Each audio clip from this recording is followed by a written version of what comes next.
Delhi liquor కుంభకోణం కేసులో arrest అయిన కవిత బెయిల్ పిటిషన్పై ఈరోజు సుప్రీంకోర్టులో విచారణ జరగనుంది. ఈ క్రమంలోనే కేటీఆర్, హరీష్ రావు, కవిత భర్త అనిల్ కుమార్తో పాటు పలువురు బీఆర్ఎస్ నేతలు కోర్టుకు చేరుకున్నారు. కవిత బెయిల్ పిటిషన్పై justice BR Gavai, justice KV విశ్వనాథ్లతో కూడిన ద్విసభ్య ధర్మాసనం విచారణ చేపట్టనుంది. కోర్టు 3లో జాబితాలో ఐటెం నంబర్ 19గా కవిత పిటిషన్ ఉంది.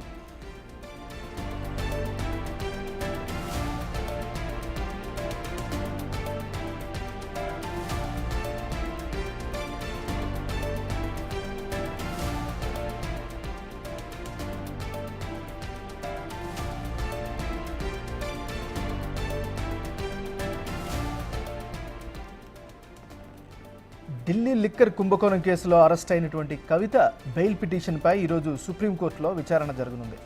ఈ క్రమంలోనే కేటీఆర్, హరీష్ రావు, కవిత భర్త అనిల్ కుమార్తో పాటు పలువురు బీఆర్ఎస్ నేతలు కోర్టుకు చేరుకున్నారు. కవిత బెయిల్ పిటిషన్పై justice BR Gavai, justice KV విశ్వనాథ్తో కూడిన ద్విసభ్య ధర్మాసనం విచారణ చేపట్టనుంది.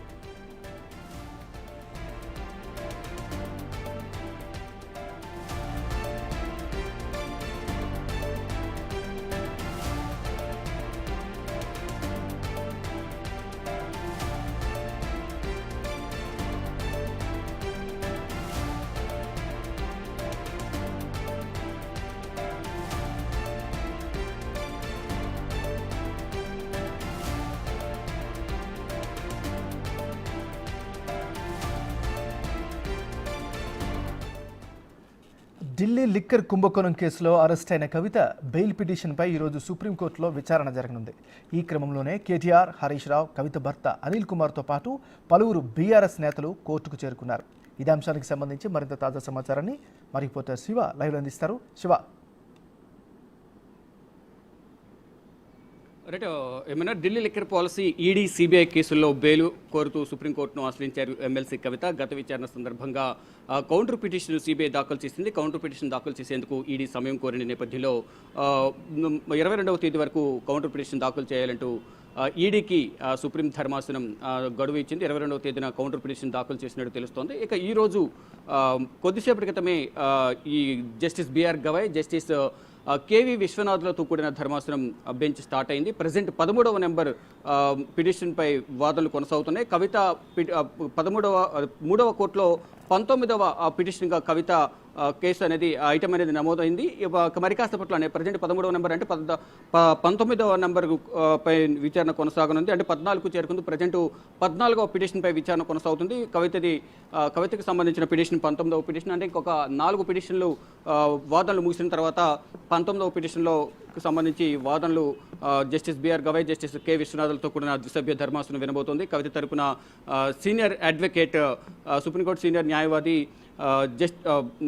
ముకుల్ రోహత్గి కవిత తరపున వాదనలు వినిపించబోతున్నారు. గత విచారణ సందర్భంగా కూడా కవితకు ప్రత్యేక అధికారాలు ఉపయోగించి, అంటే మహిళ కాబట్టి 45 PMLA చట్టం కింద కవితకు బెయిల్ మంజూరు చేయొచ్చు. ఇప్పటి వరకు 493 మందికి పైగా దీంట్లో సాక్షులను విచారించారు కాబట్టి కవితకు బెయిల్ మంజూరు చేయొచ్చు అనేది గత వాదనల సందర్భంగా ముకుల్ రోహత్గి వాదనలు వినిపించారు. అంటే ఇప్పటికే దీంట్లో కీలకంగా ఉన్న A1 మనీష్ సిసోడియాకు 2 సిబిఐ, ఈడీ కేసులో బెయిల్ మంజూరైంది. ఇటు ఢిల్లీ సీఎం అరవింద్ కేజ్రీవాల్ కూడా ఈడీ కేసులో బెయిల్ మంజూరైంది. కాబట్టి కవితకు కూడా, అంటే 12గా ఉన్న కవితకు కూడా బెయిల్ మంజూరు చేయొచ్చు. మహిళగా పరిగణించి కవితకు బెయిల్ మంజూరు చేసే అవకాశం ఉంటుంది. కాబట్టి ఆ దిశగా సుప్రీం ధర్మాసనం ఆలోచన చేయాలంటూ కూడా గత విచారణ సందర్భంగా justice BR Gavai, justice K విశ్వనాథ్లతో కూడా ధర్మాసనం ముందు ముకుల్ రోహత్గి తన వాదనలు వినిపించారు. కానీ ఇటు ఈడీ, సిబిఐ మాత్రం గత విచారణ సందర్భంగా పిటిషన్, అంటే కౌంటర్ పిటిషన్ దాఖలు చేయని నేపథ్యంలో వారు ఎటువంటి వాదనలు వినిపించే అవకాశం లభించలేదు. ఈ నేపథ్యంలో ఇప్పుడు కౌంటర్ పిటిషన్ దాఖలు చేశారు. కాబట్టి ఈరోజు వాదనలు, ప్రతివాదనలు కొనసాగే అవకాశం అయితే కనిపిస్తుంది. ఇక మరి కాసేపట్లోనే కవిత పిటిషన్పై వాదనలు, ప్రతివాదనలు జరగబోతున్నాయి. ప్రజెంట్ 15వ పిటిషన్పై విచారణ కొనసాగుతుంది. 15 నంబర్ ఐటమ్ నంబర్ 15లో విచారణ కొనసాగుతుంది. ఇంకా 3 నెంబర్స్ తర్వాత కవితకు సంబంధించిన కేసు అనేది విచారణకు రాబోతోంది. ఇటు బీఆర్ఎస్ నేతలైతే ధీమా వ్యక్తం చేస్తున్నారు. కవితకు ఈ రోజు ఎట్టి పరిస్థితులను బెయిల్ వస్తుందని కూడా వారంతా ధీమా వ్యక్తం చేస్తున్నారు. ఈ నేపథ్యంలోనే హరీష్ రావు, కేటీఆర్ ఇతర సీనియర్ నేతలందరూ కూడా నిన్ననే ఢిల్లీ చేరుకున్నారు. ఈరోజు కవితతో ములాఖాత్ అవుతారంటూ కూడా సమాచారం ఉంది. కానీ ఇప్పుడు ఉదయమే 9:30 సమయంలో కవిత భర్త అనిల్, కవిత భర్త సోదరుడు, ఇతర నేతలందరూ కూడా ఈ సుప్రీంకోర్టు ఆవరణకు చేరుకున్నారు. తర్వాత కొద్దిసేపటి తర్వాత కేటీఆర్, హరీష్ రావు, కౌశిక్ రెడ్డి, ఇతర మరికొంతమంది బీఆర్ఎస్ అనుచర వర్గం అంతా కూడా సుప్రీంకోర్టుకు చేరుకున్నారు. వారందరూ కూడా ఒకటే ధీమా వ్యక్తం చేస్తున్నారు. ఎట్టి పరిస్థితుల్లో కవితకు ఈరోజు బెయిల్ వస్తున్నట్టు కూడా వారందరూ చెప్తున్నారు. కానీ ఇక్కడ ప్రాసెస్ ప్రకారం చూసుకుంటే కనుక ఒకరు బెయిల్ పిటిషన్ దాఖలు చేసిన తర్వాత ప్రతివాదులకు కౌంటర్ పిటిషన్ దాఖలు చేసేందుకు సమయం వస్తుంది సుప్రీం ధర్మాసనం. ఇప్పుడు కౌంటర్ పిటిషన్ దాఖలు చేసినట్టు తెలుస్తుంది. ఈ రోజు వాదనలు ప్రతివాదనలు అనేవి జరగబోతున్నాయి. ఇటు సిబిఐ వాదనలు వినాల్సి ఉంటుంది, మరోవైపు ఈడీ కూడా తమ వాదనలు వినాల్సి ఉంటుంది. తర్వాత ఇటు కవిత తరపున న్యాయవాది కూడా వాదనలు వినాల్సి ఉంటుంది. ముగ్గురు వాదనలు ముగిసిన తర్వాత కౌంటర్ వాదనలు కూడా వినే అవకాశం కనిపిస్తుంది. కౌంటర్గా మేము కూడా మా వాదనలు వినిపిస్తామంటూ కూడా వారు కూడా సమయం కోరే అవకాశం కనిపిస్తుంది. కానీ ఇదంతా ఈ ప్రాసెస్ అంతా ఈరోజు ముగుస్తుందా, లేదా రేపు కూడా ఈ వాదనలు కొనసాగే అవకాశం ఉందా బెయిల్ పిటిషన్ పై అనేది కూడా చూడాల్సి ఉంది. అంటే మనీష్ సిసోడియాకు సేమ్ బెంచ్ అంటే జస్టిస్ గవాయ్, జస్టిస్ కె విశ్వనాథ్లతో కూడిన ధర్మాసనం బెయిల్ మంజూరు చేసింది కాబట్టి కవిత కూడా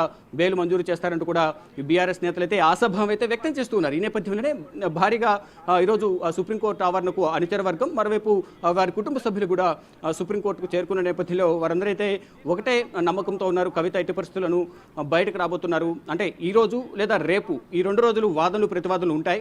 వాదనలు ప్రతివాదనలు ఉన్న తర్వాత మహిళ కాబట్టి త్వరగానే బెయిల్ వస్తుంది అనేది వీరందరైతే ఒక ఆశాభావం అయితే వ్యక్తం చేస్తున్నారు, ఒక నమ్మకం అయితే పెట్టుకున్నారు. దానిలో భాగంగానే ఇటు కేటీఆర్, హరీష్ రావు కూడా సుప్రీంకోర్టుకు వచ్చారు.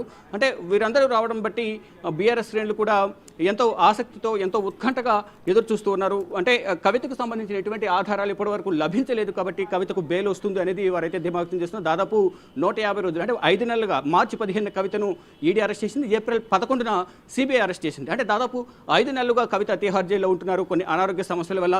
ఇప్పుడు ఈ వాదనల సందర్భంగా కవితకు అనారోగ్య సమస్యలు ఉన్నాయి అనే అంశాన్ని కూడా ప్రస్తావన తీసుకొచ్చే అవకాశం కనిపిస్తోంది. ఇటు హెల్త్ గ్రౌండ్స్లోనూ కవితకు సంబంధించి ఇప్పటివరకు ఈడీ, సిబిఐ ఛార్జ్షీట్లు కూడా దాఖలు చేశాయి కాబట్టి ఈ ఛార్జ్షీట్లో కవితకు వ్యతిరేక ఎటువంటి ఆధారాలు లభించలేదనేది కవిత తరపున న్యాయవాదులు వాదనలు వినిపించే అవకాశం కనిపిస్తుంది. గతంలో కవితకు సంబంధించి ఇటు ట్రయల్ కోర్టు అలాగే ఢిల్లీ హైకోర్టు 2 కోర్టుల్లో కూడా కవితకు బెయిల్ పిటిషన్లు తిరస్కరించిన నేపథ్యంలో సుప్రీంకోర్టును ఆశ్రయించారు. ఈ నేపథ్యంలోనే ఈరోజు కవిత బెయిల్ పిటిషన్లపై Delhi liquor policy, CBI, ED కేసులు కవిత కీలకంగా వ్యవహరించారు. సౌత్ గ్రూప్ లో కవిత కీలకంగా ఉన్నారు కాబట్టి 100 కోట్ల రూపాయలకు సంబంధించి ముడుపులు చేతులు మారాయి. దాంట్లో కవిత కీలకంగా వ్యవహరించారు. ఇప్పుడు కవితకు బెయిల్ మంజూరు చేయడం ద్వారా సాక్ష్యాలను తారుమారు చేసే అవకాశం ఉంటుంది. ఒక రాజకీయ నాయకురాలుగా, మాజీ సీఎం కుమార్తెగా, మాజీ ఎంపీ, ప్రెసిడెంట్, ఎమ్మెల్సీగా ఉన్నారు కాబట్టి సమాజంలో పలుకుబడి ఉన్న వ్యక్తి కాబట్టి ఇప్పుడు బెయిల్ మంజూరు చేయడం ద్వారా సాక్ష్యాలను తారుమారు చేసే అవకాశం ఉంటుంది. కవితకు బెయిల్ మంజూరు చేయదంటూ గత విచారణ సందర్భంగా అంటే గతంలో ఇటు ట్రయల్ కోర్టులో కానీ ఢిల్లీ హైకోర్టులో కూడా వాదనలు వినిపించిన నేపథ్యంలో 2 కోర్టుల జడ్జెస్ ఇటు సిబిఐ, ఈడీ వాదనలతో ఏకీభవించి కవిత బెయిల్ పిటిషన్ తిరస్కరించారు. ఇక ఇప్పుడు మళ్ళా సుప్రీంకోర్టులో బెయిల్ పిటిషన్పై వాదనలు జరగాల్సి ఉంది. ఏం జరగబోతుంది అనే దానిపై కూడా అందరూ ఉత్కంఠగా ఎదురు చూస్తున్నట్టు బీఆర్ఎస్ శ్రేణులు మాత్రం కవితకు బెయిల్ వస్తుంది, త్వరలోనే బయటకు వస్తారంటూ కూడా ధీమా వ్యక్తం చేస్తున్నారు. ఏమన్నారు? Thank you Shiva.